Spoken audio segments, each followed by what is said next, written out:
hello' guys তো guys আপোনালোক কেনেকুৱা আছে মই ভালেই আৰু আশা কৰিছোঁ আপোনালোক সকলো ভালেই তো গাইজ আজি যাম ঘৰত আৰু মানে মই ৰুমত থাকি থাকি বহুতো এলাহ লাগি গ'ল মানে ভাল লগা নাই সেইকাৰণে ভাবিলোঁ ঘৰতে যাওঁ আৰু এনেকুৱা কৰি গা চা ধুলোঁ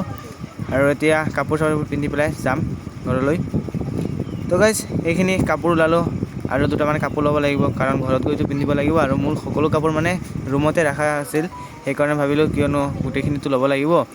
আৰু এতিয়া মই ট্ৰাংকৰ ভিতৰত আছিলে এইখিনি ইয়াৰ পৰা ল'লোঁ এইখিনি ল'লোঁ আৰু এনেকুৱা কৰি মই ৰেডিও হ'লোঁ আৰু গাইজ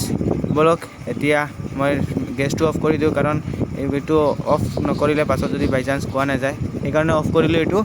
আৰু এতিয়া মই ওলালোঁ তো গাইজ ব'লক আৰু এনেকুৱা কৰি মই টমটমো পালোঁ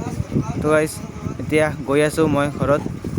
তো গাইজ এই গৰমত মানে ৰুমত থাকি ভাল লগা নাই সেইকাৰণে ভাবিলোঁ ঘৰতে যাওঁ আৰু ঘৰত মানে গ'লে গোটেই লগৰকেইটাক লগ পাওঁ আৰু ভালো লাগে সেইকাৰণে ভাবিলোঁ ঘৰতে যাওঁ আৰু আহি পালোঁ মই এতিয়া বাছ ষ্টেচনত আৰু